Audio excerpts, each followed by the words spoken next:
Hello guys, welcome to Saurabh Omniverse YouTube channel. আজ Calcutta University English honours semester সিক্সথের DSC A3 paper থেকে suggestion video বানিয়ে দিচ্ছি। এর আগে অলরেডি সিসি 13-14 এবং ডিএসসি B3 বানিয়ে দিয়েছি এবং মক টেস্টও খুব তাড়াতাড়ি বানিয়ে দেবো। তো ভিডিওটাকে একটা লাইক করে দিও। টার্গেট রাখলাম 500 লাইকস, কমপ্লিট হয়ে গেলে মক টেস্ট বানিয়ে দেবো। যাই হোক, আজকে সাজেশন বানিয়ে দিচ্ছি। এর আগে বাকিগুলোও বানিয়ে দিয়েছি, যারা দেখোনি নিচে ডেসক্রিপশন বক্সে লিঙ্ক দিয়ে রাখছি। আর আজকে A3 হয়ে গেলেই তোমাদের অলমোস্ট হয়ে যাচ্ছে, এরপরে A4টা বানিয়ে দেবো। আর একটা ছোট্ট ঘোষণা, এই পেপারটা অলরেডি পড়াচ্ছি। A3 B3 ব্যাচ এখন অনলাইন চলছে। যদি কেউ পড়তে চাও বা যদি নোটস পারচেস করতে চাও, এই যে সাজেশনগুলো দিচ্ছি, তাহলে নিচে হোয়াটসঅ্যাপ নাম্বার দেওয়া আছে, হোয়াটসঅ্যাপ করতে পারো। আর একটা ছোট্ট রিকোয়েস্ট, তোমাদের এক্সাম হয়ে যাওয়ার পরে এক্সামে এই সাজেশনটা এসেছে, কমন এসেছে কি না, মানে ইয়েস অর নো, সেটা একবার এসে জানিয়ে যেও। সেটা তোমাদের কাছে আমার রিকোয়েস্ট থাকলো। এক্সাম হয়ে যাওয়ার দিন, মানে যেদিন এক্সাম হবে সেই দিনকে এসে এই ভিডিওটাতে একবার এসে রিপ্লাই বা ফিডব্যাক দিয়ে যেও যে সাজেশন কমন এসেছে। যদি না আসে তো নো এসে লিখে যেও, তাহলে পরের সেমিস্টারের স্টুডেন্টদের হেল্প হয়। আচ্ছা, প্রথমত দেখো, তোমাদের নোভেল আছে, নোভেলে দ্য শ্যাডো লাইন আছে। শ্যাডো লাইন থেকে দেখো, আমি প্রথম যে 3টে কোশ্চেন দিয়েছি, এই 3টে কোশ্চেন করলে একটা কমন পেয়ে যাবে। এবং 3টে কোশ্চেন আমি এর আগেও দিয়েছিলাম, 2022-21 যে সাজেশনগুলো দেখবে সেখানে দেখলেও পেয়ে যাবে। এইগুলো সাজেশনে তখনও দিয়েছিলাম। তো এখানে সর্বপ্রথম দিয়েছি comment on the appropriateness of the title, 2022-এও সাজেশনে দিয়েছিলাম, এসেও ছিল কমন।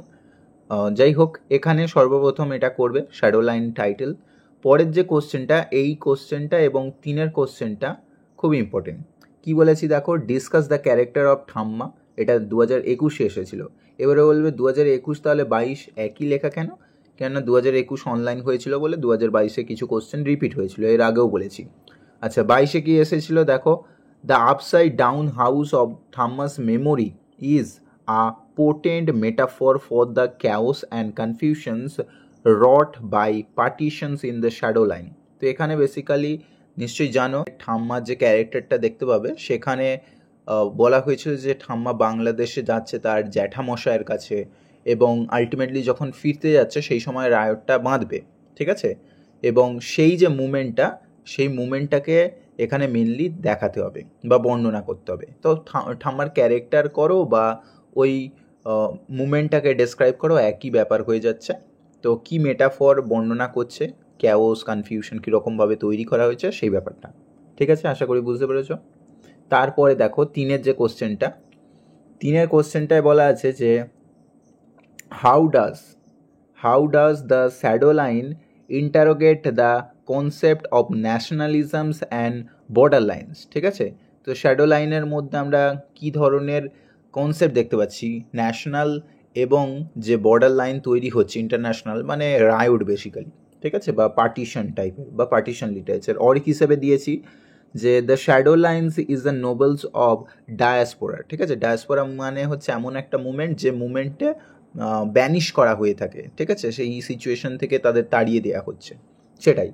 আচ্ছা, তারপরে অর হিসেবে দিয়েছি the theme of the novel the shadow lines is nationalisms and multiculturalism discuss, ঠিক আছে? শ্যাডো লাইনের মধ্যে আমরা কী ধরনের থিম দেখতে পাচ্ছি বা ন্যাশনালিজমস বা মাল্টিকালচারাল যে বিষয়গুলো দেখতে পাচ্ছি সেগুলো বর্ণনা করতে বলেছে। অর হিসেবে consider the shadow Lines as a post modern text, মানে পোস্ট মডার্ন টেক্সট রূপে বিবেচনা করতে বলেছে। আর অর হিসেবে comment on the structure of the novel the shadow Line. তো এই কোশ্চেনটা অনেকগুলো অর হিসেবে হতে পারে, যতগুলো হতে পারে দিয়েছি, ঠিক আছে? ঘুরিয়ে ফিরিয়ে কোশ্চেন আসতে পারে, খুব গুরুত্বপূর্ণ কোশ্চেন, ঠিক আছে? এটা সবার আগে করবে। এছাড়া এই 3টে কোশ্চেন ছাড়া আরও 2টো কোশ্চেন দিয়েছি যেগুলো একটু লেস ইম্পর্টেন্ট, ঠিক আছে? যদি কারো সময় না থাকে এই 2টো কোশ্চেন স্কিপ করতে পারো, কেননা প্রথম 3টে থেকে একটা পেয়ে যাবে। আচ্ছা, কি দিয়েছি, ক্যারেক্টার অফ আননেমড ন্যারেটর, ঠিক আছে? এখানে ন্যারেটরের নাম বলা হয়নি, তো আননেমড ন্যারেটরের ক্যারেক্টার। আর ক্যারেক্টার অফ ইলা, এটাকে অর হিসেবে দিয়েছি describe the different cultures between India and England through the women character. কেন এখানে ইলা দেখতে পাবে যে সে কিন্তু ইংল্যান্ডে বড় হয়েছে, ইন্ডিয়াতে সে কিন্তু বাংলাদেশ থেকে চলে এসেছে। তো 3টে অরিজিন এখানে দেখানো হয়েছে, 3টে জেনারেশনকে শো করা হয়েছে। তো সেইগুলো বর্ণনা করতে বলেছে। আচ্ছা, অর হিসেবে write the women characters in the shadow line. এই ক্যারেক্টারের কোশ্চেনটা একটু লেস ইম্পর্ট্যান্ট বিকজ প্রিভিয়াস ইয়ারেতে এটা একটু রিপিট হয়েছিল, যেখানে ঠাম্মা এবং ইলার মধ্যে দিয়ে ওয়েমেন ক্যারেক্টার যে সেটাকে পুরোপুরি ওভারঅল বর্ণনা করতে বলেছিল প্রিভিয়াস ইয়ারে, মানে 2023-এ। সেই কারণে এই কোশ্চেনটা একটু লেস ইম্পর্টেন্ট। ঠিক আছে, প্রথম 3টে করবে, তারপরে 4-এর এবং সবশেষে 5-এরটা করো। আচ্ছা, এই হয়ে গেল আমাদের দ্য শ্যাডো লাইন থেকে। এবারে চলে যাচ্ছে আমাদের শর্ট স্টোরি পার্টটা। শর্ট স্টোরিতে জানো 3টে শর্ট স্টোরি আছে এবং 3টে শর্ট স্টোরি কোশ্চেন আসবে, 3টে শর্ট স্টোরি থেকেই আসবে। যে কোনো 2টো লিখতে হবে, 15 নাম্বার করে যে কোনো 2টো লিখতে হবে। প্রথমত দেখো দ্য ফাইনাল সলিউশন দিয়েছি। ফাইনাল সলিউশন থেকে একের যে কোশ্চেনটা দিয়েছি, am I weak just because I am a woman, এটা কোশ্চেন করা হচ্ছে।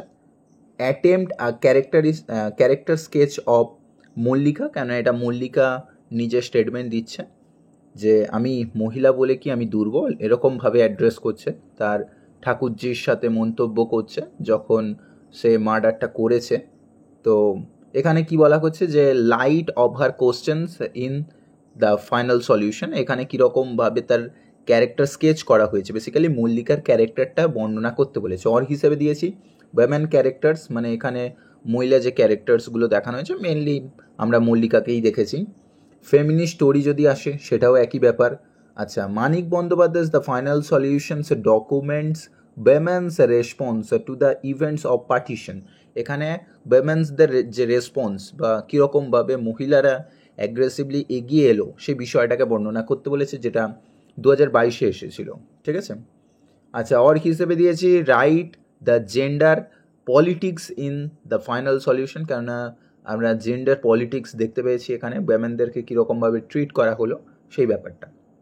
আচ্ছা, এবারে আমরা চলে যাচ্ছি ফাইনাল সলিউশনের দ্বিতীয় কোশ্চেন, যেখানে আমি দিয়েছি justify the appropriateness of the title the final solution.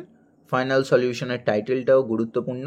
Or হিসেবে দিয়েছি what was the final solution. Final সলিউশনটা আলটিমেটলি কী ছিল সেটা কমেন্টে জানাতে পারো, যে মল্লিকা কীরকমভাবে প্রমথকে মার্ডার করলো এবং তারপরে দেখতে পেলাম যে এবার থেকে ওরা ডিসাইড করলো শিয়ালদা স্টেশনে বসে থাকবে, যেরকম ও প্রমথর মতো কালপ্রিট মানুষদের বাড়িতে যাবে, তাদেরকে হত্যা করে তাদের সমস্ত প্রপার্টি লুটে নিয়ে চলে আসবে। ঠিক আছে, এটা দ্য ফাইনাল সলিউশন। ডিএসসি পেপারের কমপ্লিট একটা ভিডিও আপলোড করে দিয়েছি, গত বছরের ক্লাস, 2 ঘন্টার ক্লাস আছে, দেখে নিও, ওখানে ফাইনাল সলিউশনও আলোচনা করা আছে আর কবিতাগুলোও আলোচনা করা আছে, শুনে নিও। ঠিক আছে, চ্যানেলে অলরেডি আপলোড করা আছে, ডেসক্রিপশন বক্সে লিঙ্ক দিয়ে রাখবো ওখানে। অর হিসেবে দিয়েছি do Mallika really find the final solution, Mallika কি সত্যিকারের ফাইনাল সলিউশন খুঁজে পেয়েছিল। অর হিসেবে দিয়েছি what pathetic pictures Manik Bandyopadhyay ড্রন in his partition story, এখানে কি ধরনের প্যাথেটিক ছবি বর্ণনা করেছেন মানিক বন্দ্যোপাধ্যায়। ঠিক আছে, বা পার্টিশন লিটারেচার রূপে দিলেও কিন্তু একই ব্যাপার হয়ে যাবে। আচ্ছা, এবারে তারপরে আমাদের তোবাতেক সিংয়েতে চলে যাচ্ছি। তোবাতেক সিংয়ের দেখো 1 নম্বর যে কোশ্চেনটা, the major theme of the story is mental illness, do you agree, এখানে মেজর থিম কি দেখতে পেয়েছি, মানসিকভাবে অসুস্থ বিষয়টা, তুমি কি মনে করো। অর হিসেবে দিয়েছি what mental illness is shown in Toba Tek Singh. Or হিসেবে দিয়েছি discuss how Saadat Hasan Manto depicts the psychological trauma of the partitions through the predicaments of Bishan Singh's in he story Toba Tek Singh, যেটা 2021-এ এসেছিল। তো এটা খুব গুরুত্বপূর্ণ কোশ্চেন, একের কোশ্চেনটা সবার আগে করবে। ঠিক আছে। আচ্ছা, এবারে চলে যাচ্ছি 2-এর কোশ্চেনে। 2-এর কোশ্চেনটা দেখতে পাবে, এটা দিয়েছিলাম 2022-এও দিয়েছিলাম, এসেও ছিল। Manto's Toba Tek Singh's is a beautiful blends of satire, bitterness and pathos in partition time. ঠিক আছে, এখানে দেখতে পাবে গত বছর স্যাটার রূপে এসেছিল, বাট এখানে আমি ওর অল্টারনেটিভ হিসেবে যেগুলো হতে পারে সেগুলো দিয়েছি, এবং এখানে শুধু স্যাটার নয়, বিটারনেস বা প্যাথোস যেগুলো দেখতে পেয়েছি পার্টিশন টাইম পিরিয়ডে সেটাকে বর্ণনা করতে বলেছে। ওর হিসেবে দেওয়া আছে justify the appropriateness of the title Toba Tek Singh, তার সাথে ওর হিসেবে আছে in Manto's Toba Tek Singh the mad house is the symbols of the partitions nation. ঠিক আছে, তো কীরকমভাবে ম্যাড হাউসটাকে সিম্বলাইজ করা হয়েছে বা তোবাতেক সিংয়ের আলটিমেটলি এখানে কীরকমভাবে বর্ণনা করা হয়েছে, মানে টাইটেলটা অ্যাকচুয়ালি। তো এটা 2022-এ এসেছে, ঘুরিয়ে এসেছিলো বিভিন্নভাবে, অল্টারনেটিভ ঘুরিয়ে ফিরিয়ে আসে, এবারেও আসতে পারে, বাট তার জন্য তোমাকে বুঝে নিতে হবে কোশ্চেনটা কী বলতে চাইছে, আন্ডারস্ট্যান্ডিংটা ঠিকঠাক রাখলেই হয়ে যাবে। আচ্ছা, চলে যাচ্ছি এর পরের যে টপিকটা আছে মারুন্ডে চলে যাচ্ছি। মারুন্ডে প্রথম যে কোশ্চেনটা দিয়েছি দেখো, গত বছর টাইটেল এসেছিল, সাজেশনও ছিল, দেখে নেবে। Do you agree that marooned is the documents of partition literature? তুমি কি মনে করো মারুন্ড এখানে পার্টিশন লিটারেচারকে বর্ণনা করছে? ঠিক আছে, বা বেসিক্যালি পার্টিশন লিটারেচার রূপে কনসিডার করতে বলেছে। দুয়েরটা দিয়েছি write the character of Bindubasini, এখানে বিন্দুবাসিনীর ক্যারেক্টারটা খুব গুরুত্বপূর্ণ দিয়েওছিলাম। আচ্ছা, অর হিসেবে partition like wars and other forms of violence affected women differently than it affected men, যতটা না পুরুষদেরকে এফেক্ট করে তার থেকে বেশি এফেক্ট করেছিল মহিলাদেরকে। এটা নিয়ে তুমি কি মনে করো, ভায়োলেন্সটা কীরকমভাবে ওয়েমেনদের সাথে হয়েছিল? এটাই বলেছে যে discuss with reference to the harrowing experience in Bindubasini and the members of her family in Pratibha Basu's the marooned. শুধুমাত্র বিন্দুবাসিনীর সাথে যে এরকম হয়েছিল তা নয়, তার সাথে তার পুরো ফ্যামিলিও এফেক্ট হয়েছিল, কীরকমভাবে তাকে চলন্ত গাড়ি থেকে ফেলে দেওয়া হয়, তার বৌমার সাথে কীরকমভাবে সিডিউস করা হয়, ছোট নাতনিটাকেও এমনকি ছাড়া হয়নি, সেই যে মুমেন্টগুলো সেগুলোকে অতি অবশ্যই বর্ণনা করতে হবে।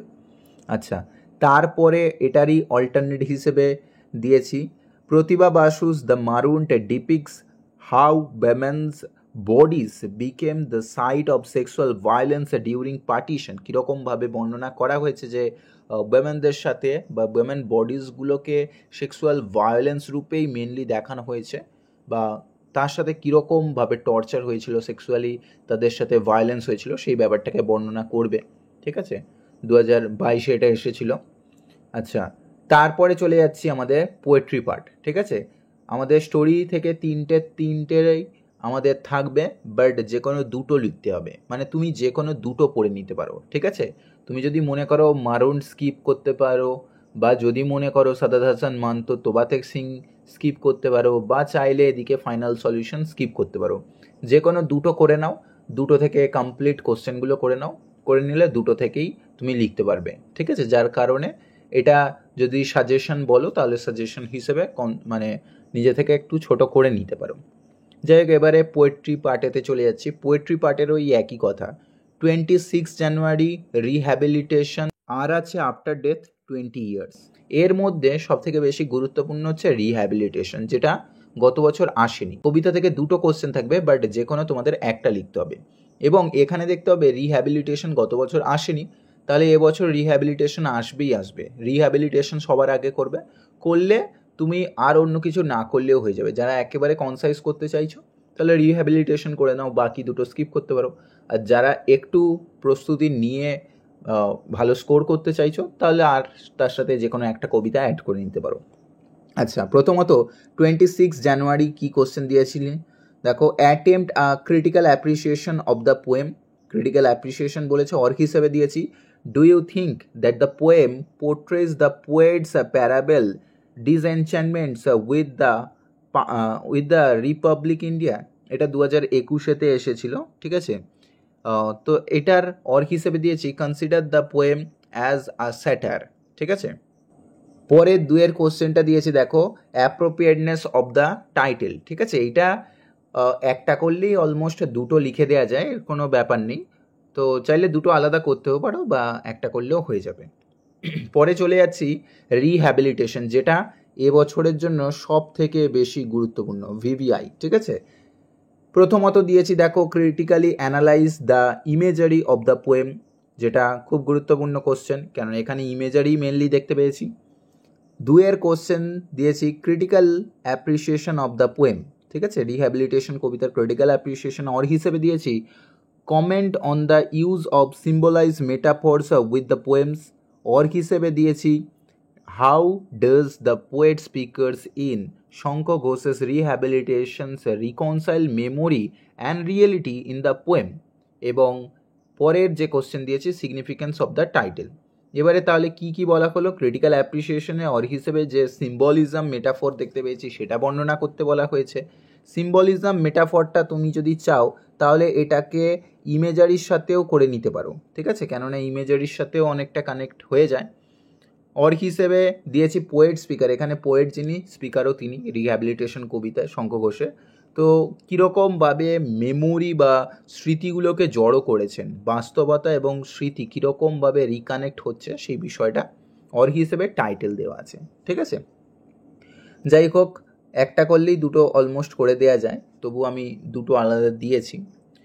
তারপরে চলে যাচ্ছি আফটার ডেথ 20 ইয়ার্স, এটাই আমাদের লাস্ট।